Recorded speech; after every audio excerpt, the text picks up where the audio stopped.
Hi, hello friends. Welcome back to my channel Living Life Simply. நான் உங்கள் கீர்த்தி. இந்த வீடியோவில் கிட்ஸுக்கு கொடுக்குற மாதிரி 5 ஈஸியான ஸ்நாக்ஸ் ரெசிபி தாங்க பார்க்க போகிறோம். அதுக்கு முன்னாடி என்னோட சேனலை சப்ஸ்கிரைப் பண்ணலன்னா மறக்காமல் சப்ஸ்கிரைப் பண்ணிக்கோங்க. பண்ணவங்களுக்கு thank you. First recipe stuffed coin சப்பாத்திங்க. இன்க்ரீடியன்ட்ஸ் வித் மெஷர்மெண்ட் டிஸ்கிரிப்ஷனில் கொடுக்குறேன், செக் பண்ணுங்கள். இந்த ஸ்டஃபிங்க்கு நான் பாயில்டு பொட்டேட்டோவும் ஆனியனும் எடுத்திருக்கேன். நீங்கள் உங்கள் இஷ்டமாக எதுனாலும் ஸ்டஃபிங் யூஸ் பண்ணிக்கலாம். இப்போது சால்ட்டும் சில்லி பவுடரும் சேர்த்து நல்லா மிக்ஸ் பண்ணிக்கலாம். இந்த மாதிரி ரெடி பண்ணிக்கணும். அடுத்ததாக நார்மல் சப்பாத்தி மாவை எடுத்து சப்பாத்தி மாதிரி பெரட்டிக்கலாம்.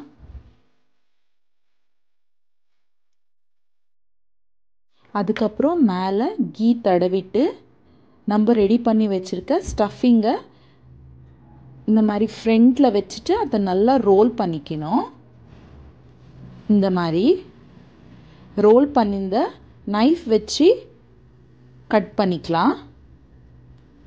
கட் பண்ணியிருந்த எடுத்து ஒரு தட்டு மேலே வச்சு ஜஸ்ட் ஒரு ப்ரெஸ் பண்ணிங்கன்னா அது நல்லா ஒரு காயின் ஷேப்பில் வருங்க. அதை நம்ம எப்படி சப்பாத்தி சுடுறோமோ அதே மாதிரி சப்பாத்தி தவாவில் போட்டு 2 பக்கமும் திருப்பி கொஞ்சம் ஆயில் க்ரீஸ் பண்ணி சுட்டு எடுத்திங்கன்னா நம்மளோட சுவையான சூடான ஸ்டஃப்டு காயின் சப்பாத்தி சாப்பிட ரெடிங்க. மார்னிங் டைம் இருந்தால் இந்த ஸ்நாக்ஸை ஸ்கூலுக்கும் கொடுத்து விடலாம். அப்படி இல்லைன்னா ஸ்கூல்லேருந்து வந்த பசங்களுக்கு சூடாக சாயந்தரத்துலையும் கொடுக்கலாம். அடுத்த ரெசிப்பியாக ரைஸ் ஃப்ளார் வச்சு நாச்சோஸ் எப்படி பண்ணுறதுன்னு பார்க்கலாம். ஒரு சின்ன கிளாஸ் சைஸ் அரிசி மாவும் கொஞ்சம் பிங்க் சால்ட்டும் சேர்த்து நல்லா மிக்ஸ் பண்ணிக்கலாம். நல்லா கொதிக்கிற தண்ணியை கொஞ்சம் கொஞ்சமாக சேர்த்து அரிசி மாவு கூட கலந்துக்கணும்.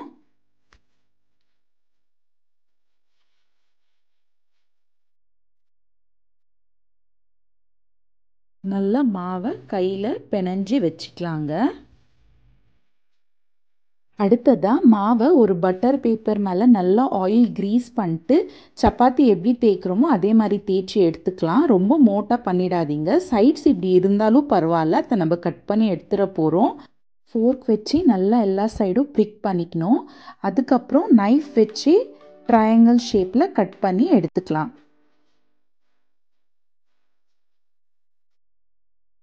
ரெடி பண்ணிக்கிறத நம்ம நல்ல சூடான ஆயிலில் பொரிச்சு எடுத்துடலாங்க.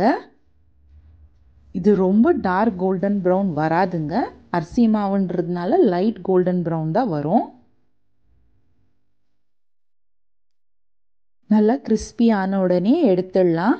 எடுத்ததை ஒரு பாக்ஸில் போட்டுட்டு பெரி பெரி பவுடர் சேர்த்து நல்லா மிக்ஸ் பண்ணிங்கன்னா சுவையான நாச்சோ சாப்பிட ரெடிங்க. நல்ல க்ரன்ச்சியாகவும் டேஸ்டியாகவும் இருந்தது. மஸ்ட் ட்ரைன்னு தாங்க சொல்வேன்.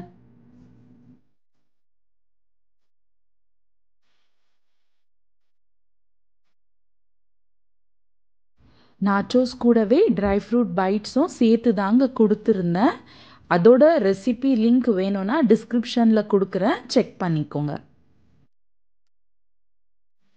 அடுத்த ரெசிபி சிம்பிளான பன்னீர் ஃப்ரைங்க. அதுக்கு பன்னீரை க்யூப் சைஸில் கட் பண்ணி சேர்த்துருக்கேன். அது கூடவே salt, red chilli powder, chilli flakes, oregano, கொஞ்சமாக அரிசி மாவு, லைட்டாக தண்ணி தெளித்து பெசரி ஒரு 15 மினிட்ஸ் சைடில் வச்சிடலாம்.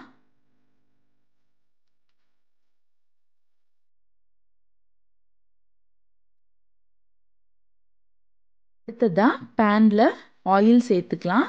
மீடியம் ஃப்ளேமில் நம்ம ஆல்ரெடி மேக்னேட் பண்ணி வச்சுருக்க பன்னீரை சேர்த்து நல்லா ஃப்ரை பண்ணி எடுத்தால் நல்ல சூடான பன்னீர் ஃப்ரை சாப்பிட ரெடிங்க.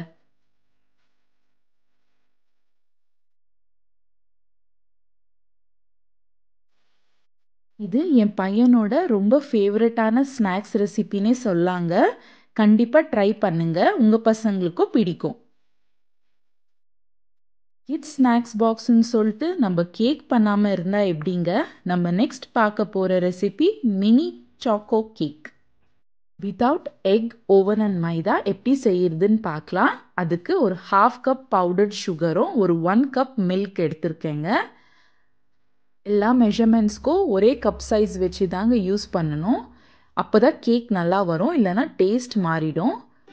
அடுத்ததாக கோகோனட் ஆயில் 3 டேபிள் ஸ்பூனும் கொஞ்சம் வெனிலா எசன்ஸும் சேர்த்து சுகர் நல்லா டிசால்வ் ஆகிற வரைக்குமே நல்லா மிக்ஸ் பண்ணிக்கணும். அடுத்ததாக 1.5 கப் வீட் ஃப்ளாரும் சேர்த்து நல்லா மிக்ஸ் பண்ணிக்கணுங்க. அதுக்கப்புறம் நல்லா ஒரு 4 டேபிள் ஸ்பூன் கொக்கோ பவுடரை ஜலிச்சு சேர்த்துக்கலாம். பேக்கிங் பவுடர், பேக்கிங் சோடா, அதுக்கப்புறம் பிங்க் சால்ட்,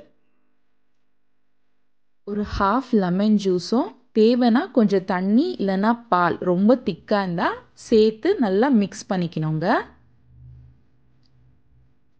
இவ்வளோ திக்னஸ் இருக்கணும், ரொம்ப தண்ணியாக பண்ணிடக்கூடாது. அடுத்ததாக ஒரு பணியாரம் கல்லில் 1 ஸ்பூன் ஆஃப் கேக் பேட்டர் சேர்த்துக்கலாம். அதுக்கு மேலே ஒரு பீஸ் ஆஃப் டார்க் சாக்லேட் வச்சுட்டு அந்த டார்க் சாக்லேட் கவர் ஆகிற மாதிரி மிச்சம் அதுக்கு மேலே கொஞ்சம் பேட்டரை ஊற்றிக்கலாம். சிம் பண்ணி கவர் பண்ணி ஒரு 5 மினிட்ஸ் குக் பண்ணணும்.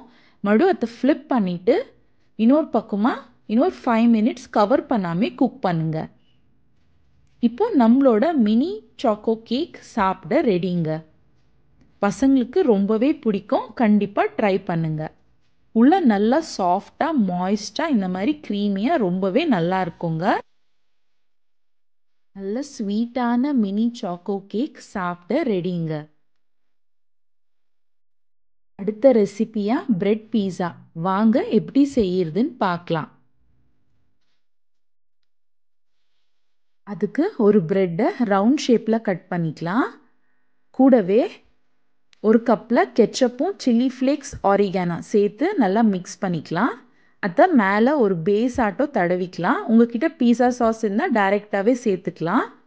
கூடவே கொஞ்சம் சீஸும் உங்களுக்கு பிடிச்ச டாப்பிங் சேர்த்துக்கலாம். இன்னைக்கு நான் கார்ன், ஆனியன் அண்ட் கேப்சிகம் தான் சேர்த்துருக்கேன். அதை ஒரு தவாவில் சிம் பண்ணிவிட்டு சீஸ் மெல்ட் ஆகிற வரைக்கும் விட்டு எடுத்திங்கன்னா நல்ல சூடான பிரெட் பீஸா சாப்பிட ரெடிங்க.